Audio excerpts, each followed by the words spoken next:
नमस्कार, मैं मेघा हिंदुस्तानी स्वागत करती हूँ आपका माटी के लाल पर। दोस्तों, क्या मर्यादा भारतीय जनता पार्टी के नेता भूल चुके हैं?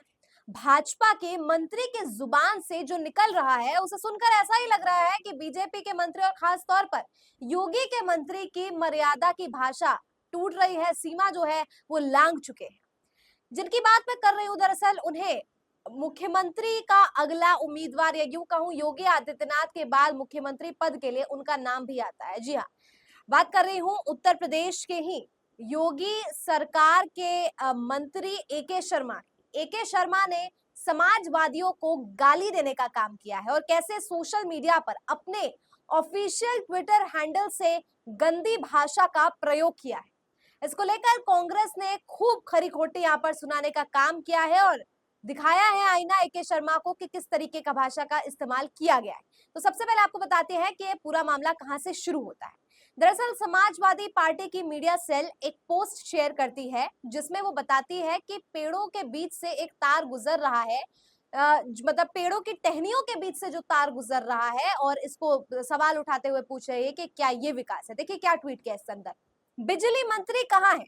बेशर्मी और निर्लज्जता के साथ अपने मंत्रित्व काल का विकास बताता है, जबकि 1 मीटर नई लाइन इस बेशरम के मंत्रित्व काल में नहीं पड़ी। टहनियों पर से जानलेवा बिजली सप्लाई की जा रही है। बेशर्म कहीं पड़ा सो रहा होगा भ्रष्टाचार पिए हुए। और फिर यहाँ पर ये जो है एक तस्वीर साझा की गई है, एक अखबार की कटिंग है। अब जाहिर तौर पर समाजवादी पार्टी ने बेशर्म शब्द का इस्तेमाल किया है या भ्रष्टाचार की आड़ में या दारू पीकर पड़ा होगा इस प्रकार की भाषा का इस्तेमाल किया है।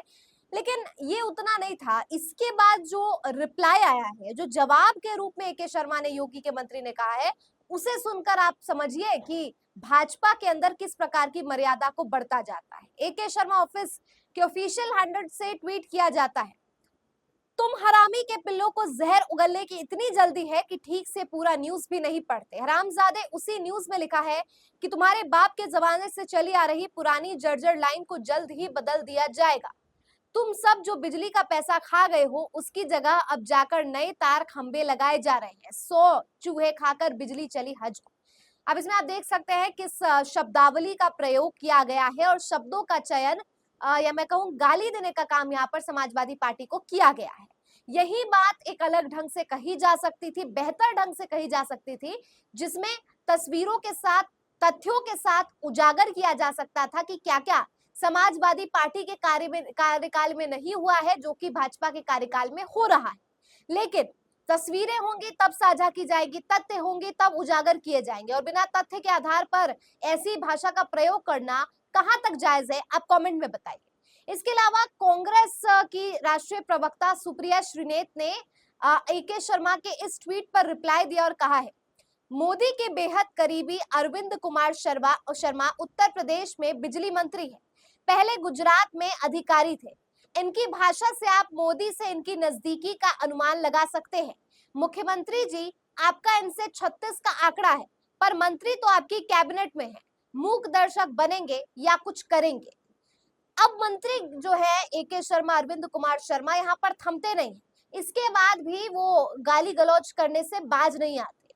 जब ये बात एके शर्मा लिखते हैं, इतनी भद्दी भद्दी बातें समाजवादी पार्टी को कहते हैं, तो इस पर समाजवादी पार्टी का मीडिया सेल रिप्लाई करता और कहता है, श्रीमान कूड़ा कचरा मंत्री महोदय, अपने गृह क्षेत्र का कोई विकास करवा दीजिए या सिर्फ भ्रष्टाचार पे भ्रष्टाचार करके अटैची इकट्ठा करेंगे साधु राय और अनिल शर्मा के जरिए से।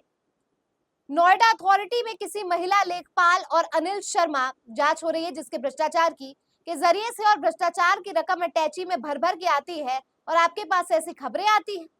आपके भाजपा ज्वाइन करते ही भाजपा बूथ, ब्लॉक, विधानसभा, लोकसभा सब हार गई, क्योंकि आपके गृह क्षेत्र, गृह जनपद के सभी लोगों को आपके महाभ्रष्टाचार की जानकारी है और इसीलिए जनता आपसे नाराज है।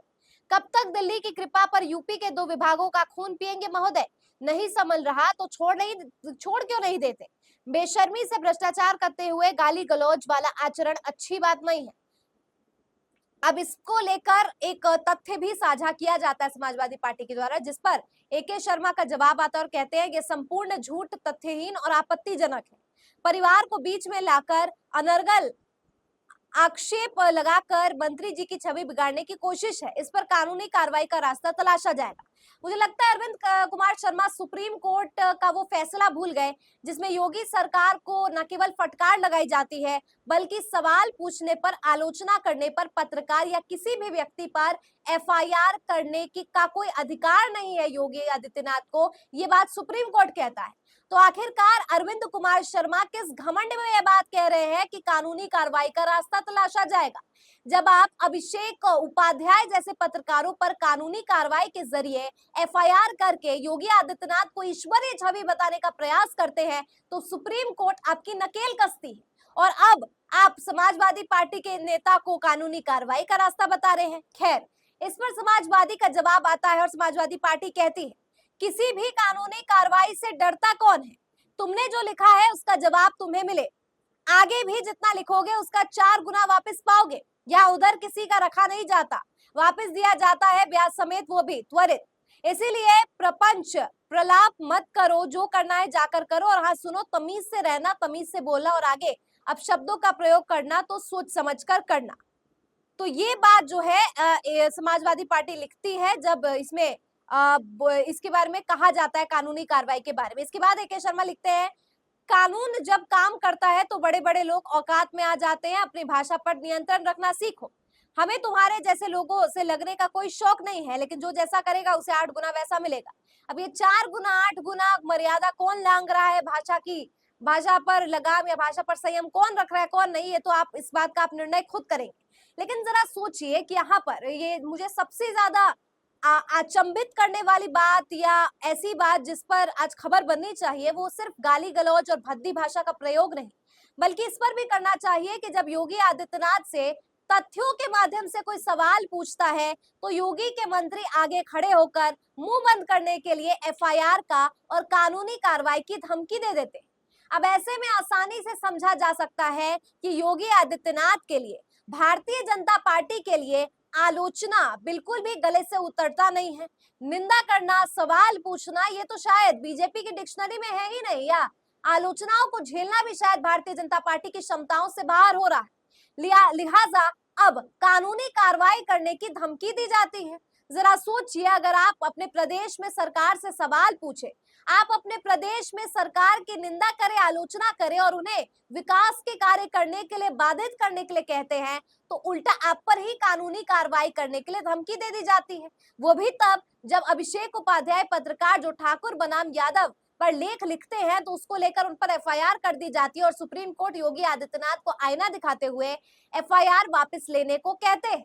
अब ऐसे में आखिर किस घमंड और किस बलबूते पर सिर पर रखते हुए ऐसे योगी आदित्यनाथ के नेता, जिन्हें योगी आदित्यनाथ के बाद समझा जाता है और जिनकी गिनती उन नेताओं में होती है जो भारतीय जनता पार्टी के शीर्ष नेतृत्व या मैं कहूं स्टेट लेवल पर जो है कद्दावर नेताओं में होती, और ऐसे में अरविंद कुमार शर्मा के ऐसे बयान और ऐसी भाषा जिसमें भाषा की कोई मर्यादा नहीं बरती जा रही है और इस तरीके का आचरण और बातें इस बात को उजागर करता है कि भारतीय जनता पार्टी के अंदर तो केवल धमकियां देना और सवाल पूछना, आलोचना करने पर इस तरीके का जवाब मिलता है। अगर समाजवादी पार्टी कोई गलत तथ्य भी उजागर कर रही है, कुछ मिसलीडिंग भी बता रही है, या अगर भारतीय जनता पार्टी को बदनाम करने की साजिश भी कोई रच रहा है, तो क्या एक बेहतर भाषा और भाषा के संयम रखते हुए जवाब देना मंत्री साहब को नागवार गुजर गया? क्या इस तरीके की भाषा का प्रयोग करने से आप विपक्षियों को दबा लेंगे? क्या सवाल पूछने वालों को आप गालियां दे देंगे तो सवाल ही नहीं उठेंगे? ऐसा तो नहीं है। लेकिन ये बताता है कि बीजेपी में कितनी छूट मिली है और किस घमंड पर, किस आखिर इनको पता है कि इनके सिर पर किसका हाथ है, जिसकी वजह से इस प्रकार की भाषा अब आम हो चली है। आपको क्या लगता है योगी आदित्यनाथ के मंत्री के इस घमंड के बारे में? कमेंट करके बताइए। मुझे दीजिए इजाजत और पूरी खबर पर अपनी प्रतिक्रिया जरूर साझा कीजिए। धन्यवाद।